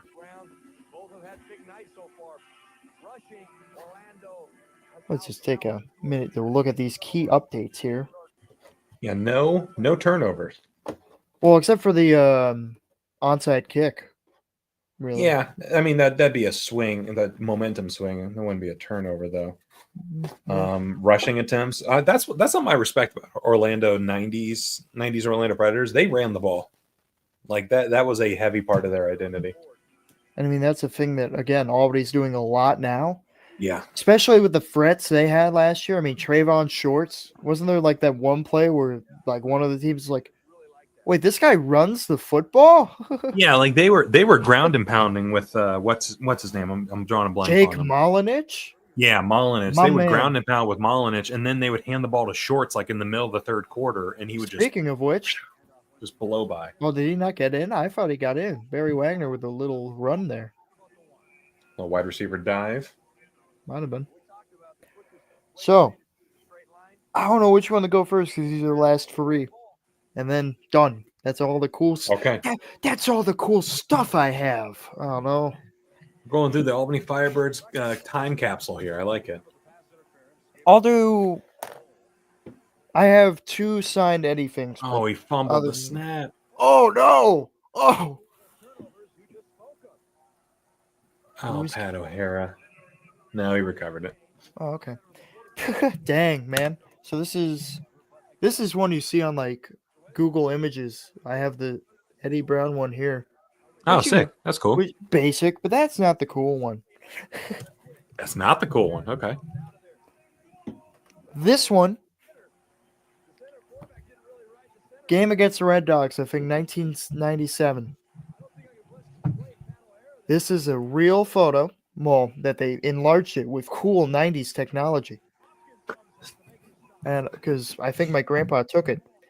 Oh, that's cool. 3 of these exist. All right, you got one of them. And they're signed, and it's signed by Eddie, too. Oh, that's awesome. And it was for like a charity thing for, what was it? I don't know why I'm saying, what is it? Because it's cerebral palsy. Like, it was like, I guess, do a charity for that. Uh-huh. And, you know, I found out that it was for that because I saw these for like an interview I did with Spectrum News, like a local thing when the Empire folded. Right. With him. And I'm like, oh, that's cool. I didn't know it was for that because I have cerebral palsy because it doesn't look like I do, but I do. But I don't want to make that like a big thing. Because, you know, but I just saw, like, I heard that. I'm like, oh, that's cool. Yeah, that's pretty sweet. I also just remembered one. This old AFL patches. A patch. Let's go. How big are they? Like, if I were to put this on my jersey. Looks like it's like two inches wide. Like, oh, my back. Oh, so it's the one. Oh, okay, it's those. Yeah, all right, jersey patch. Yeah. Oh, so it's not that big. I have like 10 of them. Oh, that's cool. But anyways, I saved this one for last, even though I don't think it's as cool as Eddie autograph. So, the banner and the pin and the bumper sticker, which I don't know where the bumper sticker is. Oh, he never recovered it. Come on, Eddie. That's a live ball, Eddie. You got to fall on that thing. I think he got it back or something. Here we go. Hold on. This big one. Oh, we have an offsides. That's why. Yeah, I saw that. He was like 5 yards beyond the line of scrimmage. before he even kicked it. Can we get a replay? Yeah, watch this. Look Look at 9. Look at 9 at right here. Mason. He's literally at the 5-yard line. Yeah, football. So offside. Yes. Now that is how you play football, ladies and Yeah, gentlemen. look at him. Look at him. Go 9 feet on. 2 of them. 4 Wagner of was them. 6 feet off. What the hell are they doing here? Yeah. You won't see that in today's game. You know, when they had that little controversy of like quote controversy in the Arena Bowl with the offsides on the outside kick. Oh, Eddie! What a catch. Woo! What a catch. I was like, wait, why are they not re-kicking it?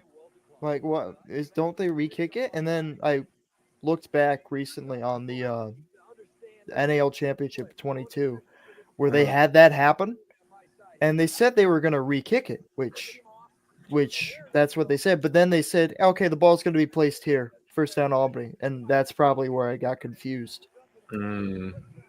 So yeah, if it's offsides on the onside kicking team, it would make sense not to re-kick it. Like it only benefits them.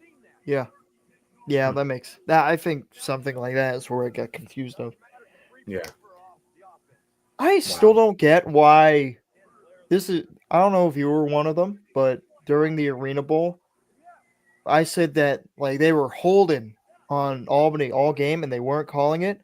But then I also heard like people being like, they kept holding it on the O-line and they didn't call it. And I'm like, what? I don't remember that at all. That first half, the Billings defensive line was getting held to hell. Like they were just getting held so badly. That's why when I saw you say that, I'm like, respectfully, Billings was getting like it. In hindsight, if you call those holding penalties, Billings should have been up by like double digits at halftime. Like it would have been much more lopsided. I mean, I can't say that the ref was like I heard because we were right there on the sideline. Oh, what a catch. Oh, hey, Greg Hopkins. Okay. He said like that everybody holds, and we're just like yeah. That's usually the excuse when they miss one. They're like, there's holding on every play if you look for it. It's like, yeah. Yeah, but it was, I feel like, but then again, the refs were really bad that game, regardless. Yeah, they weren't great. They weren't great. And I don't even know if that head ref guy was like the one. Did you see like the LA Kiss thing where he just had a picture of the guy? And I'm like, is that him? Because, like, I mean, I think they said like they didn't call a game for arena football that year. So yeah, it's not great. Not great when in the championship game you have somebody calling their first game of the year. Oh, you know what? My comments are not based, my thoughts are not based on the Firebirds front staff or whatever. Not representative of the Firebirds organization. Yes. If you say that we would have won the Arena Bowl if we did not play at the mall, you are wrong. Yeah. I'm glad you said it. I am the one Firebirds fan that will say that. I think there's a couple others that will, but yeah, you saw. Even in Billings, they had our number all year, right? Yeah. The only way I feel like we could beat them is if we beat them at their own game, which means outscore them or at least run them something. Because they were slow. They were more indoor style while we were more base arena. So, well, the thing was, Albany, I think everyone knows, Albany had an explosive offense last year, right? Yes. How do you take an explosive offense out of, like, how do you take them out of the game? You don't let them get on the field. Like Billings' first drive was like 9 minutes long. Yeah. That's how you do it. Like Firebirds can't score if their offense isn't on the field. It's like Billings did what they had to do. But I thought, did Hunky get that or no, not Hunky, Cooper. Hunky Cooper, no, Brett Cooper. Yep, that's the guy. Yeah, there's totally not another popular wide receiver with his Matt last name. in here, he says, "No way, man. It was the Mall's fault." So I will say, checkmate as defense, kid. one of the Albany representatives, that game's not the atmosphere was kind of cool, but like it sucked. Right. Well, let me see. I'm trying to go through. We didn't know where the rink was at first, and then we kept walking at the mall, and then we turned the left, and I see the rebound nets, and I'm like, oh my goodness! Out of nowhere. Yeah, it is kind of surreal to see something like that actually fit in a mall. Right. Oh, Nagel, what are you doing? Hey, threw it out. Oh! What was that? Who is that? Oh. Are they saying it's an incomplete pass? Oh, boo! What the hell was that? What? Yeah! Wow, what the hell was that?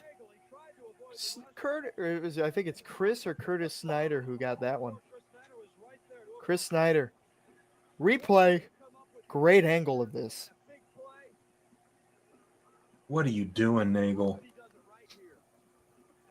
Yeah, that's a fumble. Oh, very much a fumble. Hey, there's that turnover. Yeah, there it is. There's the one. Congratulations, guys. It would have been incomplete if it was a forward pass, but it wasn't. It definitely wasn't. You know, I saw that ball go backwards. That's not forward.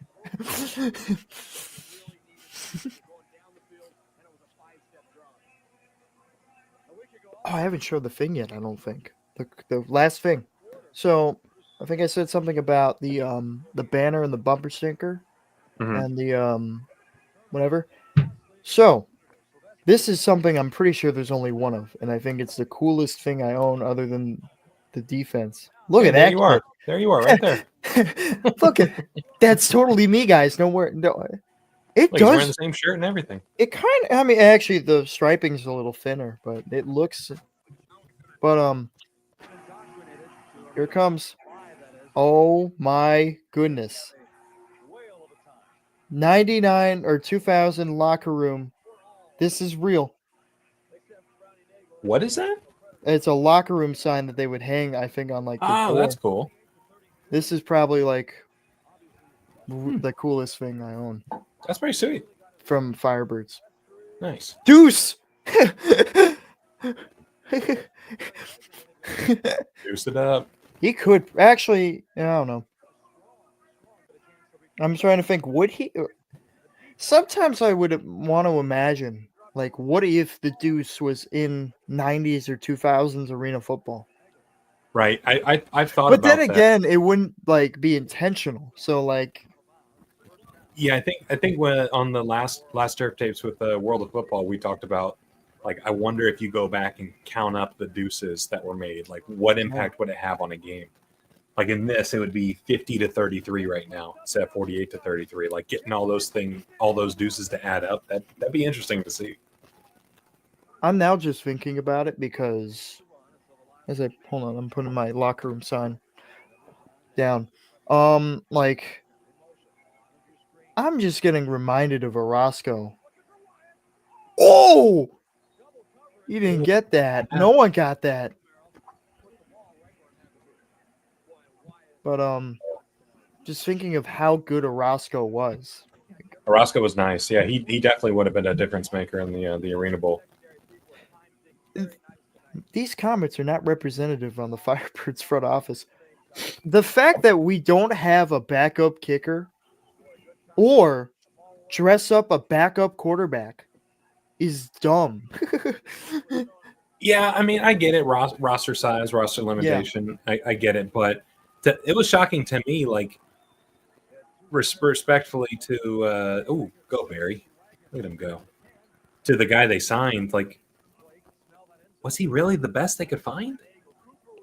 Like, he was barely getting kickoffs into the end zone. Yeah, but I feel like mind game wise, I feel like Billings found out about it, and it was like, that's a big mental step because Yeah. If Orozco was there,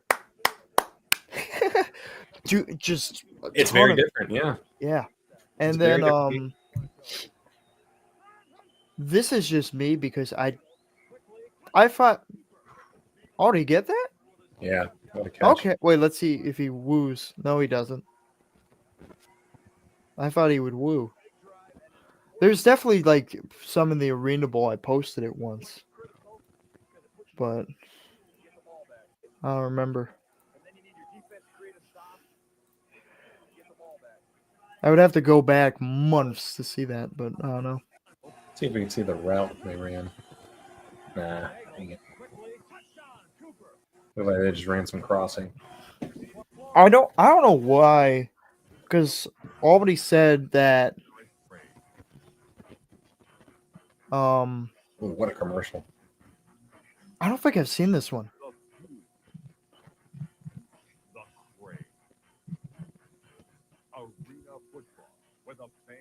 Well, they had this ending in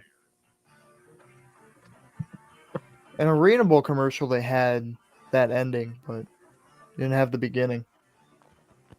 Oh. Oh yeah, ESPN. There is just something about this era of arena football where it is before the boom, like the bubble. Right. But crossbar. Oh, they push it out. Wait, that would be a safety, wouldn't it? Or would that not be? I don't think so. Well, I don't even know. Thanks, guy. Today it'd probably be a rouge.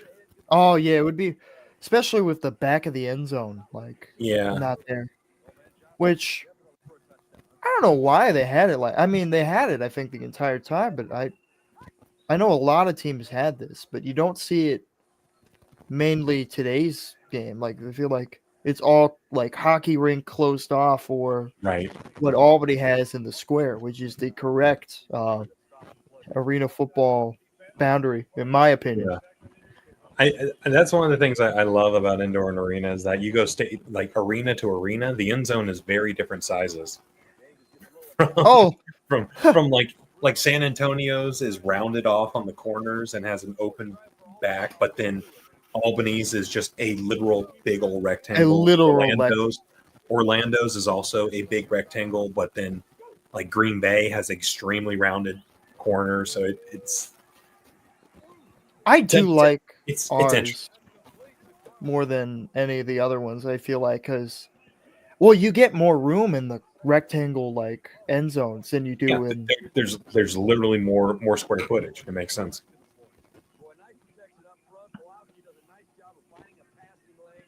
Sacco. I like how the World of Football has Eddie's bobblehead. Listen, World of Football, they ball recognized ball. I gotta bring it back. I'm pretty sure it's the same one because I checked. Like they had other ones on like eBay, and they were Indiana. So, yeah, because of the there it is. Here's a uniform lesson. There's the striping. They don't have this in Albany. You know, it's actually this way. Yeah, they don't have that. I don't think in Indiana they had like the striping on the like side, like right here, whatever, like what they do in Albany. Right. I don't remember though. Ooh. Yeah, Alec brings up a good point here. He says the different end zone dimensions adds a unique feel to the game. Kind of like how baseball has different distances, left field, center field, right field. Yeah, that's a good point. Yeah. Like Fenway Park in Boston obviously has a giant left field. So it's going to be a whole different ball game play there. But I am curious if more points are scored in the arenas with the squared off, like the full rectangle versus the ones that are like curved, because like there's literally less space to score touchdowns, so it makes sense. Oh, something happened there. It was batted away. You know what I do like? I love these end zones. Yeah. They just look like I get like it kind of looks like if you compare like the Firebirds one they have now to like the Conquest, it's the same thing, but like if it's like That I feel like it would look cooler. Play down the field, only slugging it out to the benches right now. Pulaski. Oh, he got blocked. Uh-oh. Rick Hamilton got him. Oh, he got him good. Oh, fan got it. Hey, give me the ball. Give me the ball. I want that. What? It didn't look as bad there. Yeah. I thought it was much worse than that. 4th down, though. Don Silvestri. Mm-hmm. Here we go. 2 for 10, 20%. Good Lord. He was still a good kicker. Bro, what happened? Uh-oh, touchdown.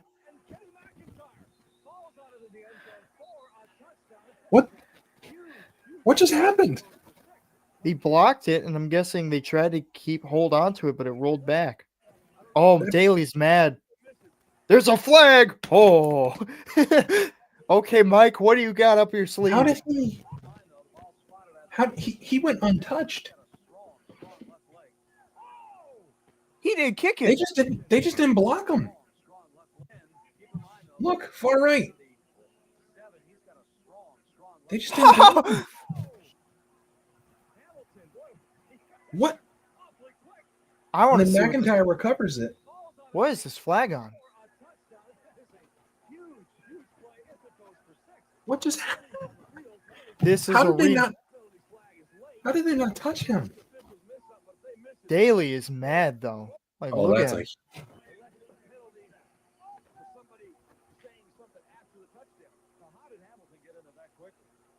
That was insane. All right, guys, let's hear out this ref.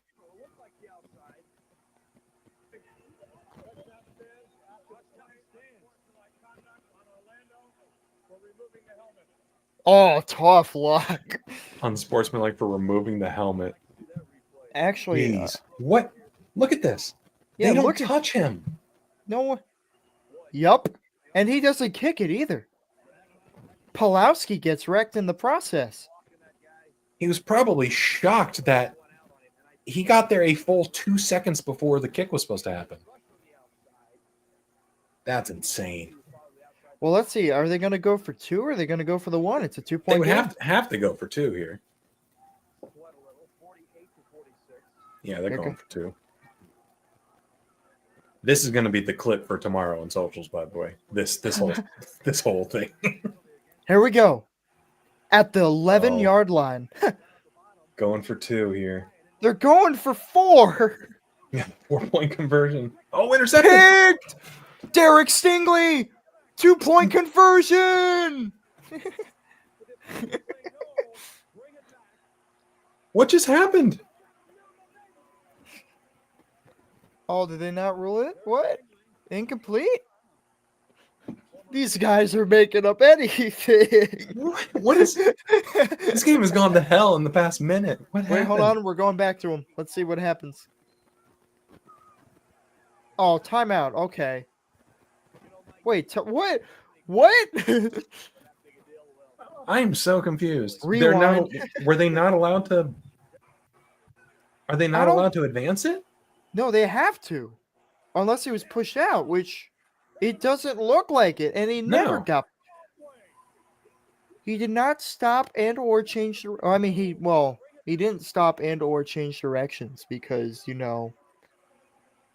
like they just said the try is no good. Oh, they're playing my song. They said you can't return it. Wow, that's crazy. Man, they're already playing right now with 2. All right, here we go. Let's see what happened here. God, they love this song. 2-point ball game in Albany. Now, even though this didn't count, watch Jake Gruden right there. You see that? Jake Gruden. Gruden, what are we doing here, buddy? Jake Gruden, you played the same sport as this guy did. What are you doing, bro? Wow, if he would have tripped him, that would have been crazy. Oh, my God. Well, they're going to have the onside kick this one again. Will they make it? No, I gotta set up first. I don't. Wow, what a technique! Yeah, I don't know about all that. Yeah, let me just kick this one right here. Oh, is Jeff Lutz in the game or is it still Pulowski? I thought one game had him in it. Oh, it would have been a game against Arizona the year prior. That one. Oh, Eddie Brown just got.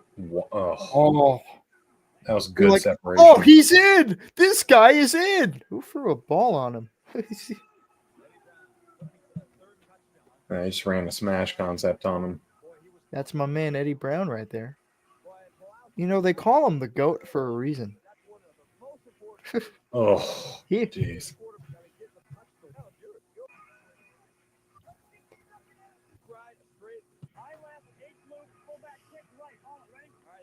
hut hike. Okay, let's go. All right, fullback dive. Here we go. With a minute and one, he got out there? What's they Well, call then it it? must go out. Oh, he rocked a dude. Hello. Defender's helmet went flying. Look at I the thought helmet. I thought that was the ball at first. The No. helmet went Yeah. flying over the wall. Oh, I want that man. helmet. Tim Brown. Oh, it was Mason too. He already got hurt. He got hurt prior and he got hurt again. Like the helmet came off. His helmet went over the wall. Tunk. That's crazy. Wait, hold on. So you know that the ball, if it goes in the stands, they keep the ball, but do they keep the helmet? Good question. Good question. Big Boy Sports touchdown. That's right. That's right. I'm going to say it. This is a very similar score to the Arena Bowl. Yeah, it's not far off. I don't remember. No, the game. AJ Whipsit, what's up? What's up, buddy? How's it going? The game against Orlando in Orlando, I think, was like a lower scoring one, but it was still like a very long time. These teams were pretty evenly matched.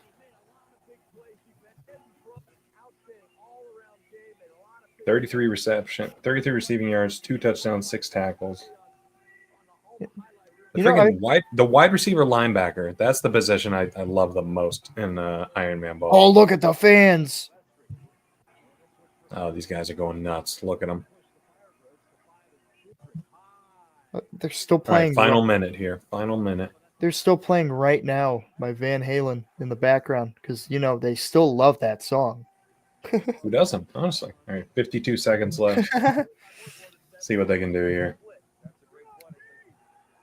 Kind of feels weird that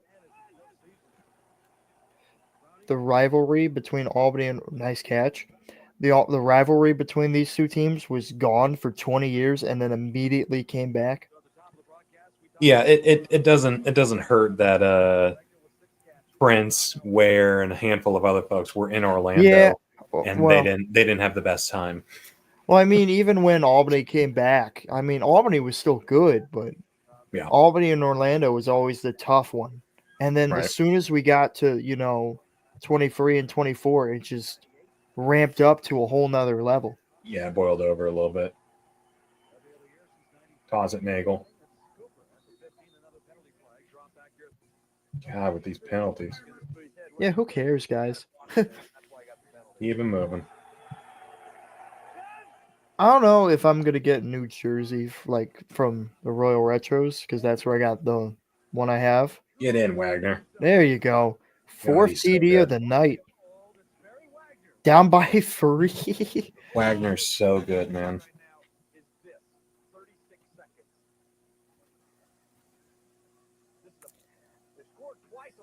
The Predators going from Barry Wagner to Corey Fleming in like 2 years is unbelievable. They were Fleming on people. Ooh. When I think of Fleming, I think of him in Nashville. Right. Yeah, that makes sense. I mean, he went back to there too. Oh! Wow. 2-pointer. Was he out? No, they signaled it. No, I was saying, was he out and came back in, or he was just tiptoeing the entire time? Tiptoeing. This guy is unbelievable. This is why people say he's the greatest of all time. Yeah, look at Wow. Down by 1, though. how. I don't remember this. I don't remember how good this game actually was. Yeah, look at that. Oh. Wagner's unbelievable. You know what I like, though, about like the setup that they have now? I feel like if you ran without the back end zones, you would get hit by the rebound net. Right. You hit your head on it. I don't know how far off they are off the ground, but I think it's like 10 feet normally. Yeah, I think 10 feet. Yeah. Oh, look. All right, look how the ball is. Oh. Like just off the tee, so this is going to be a squibbler. Let's see the form of this one. Hopefully it's better than the last one. Hey, give a running start. Nope. Oh, Greg! Yes! Returned it? My man. That might actually not be a good thing to do in that spot. Because now it's a 7-point game and you have to kick it off. That might actually be something that Orlando wants you to do. Because look, he gets down. He should just stay. Statistically, Albany has a better chance to win if he doesn't score. That's great. That's interesting. But you gotta get forward progress. Thanks, Don. Wow. 8-point game, 30 seconds left. I know it was like earlier, but the game that I did, the Dallas-Columbus highlight game, that game was wild. Over the net. Hello. Don Silvestri, masterclass.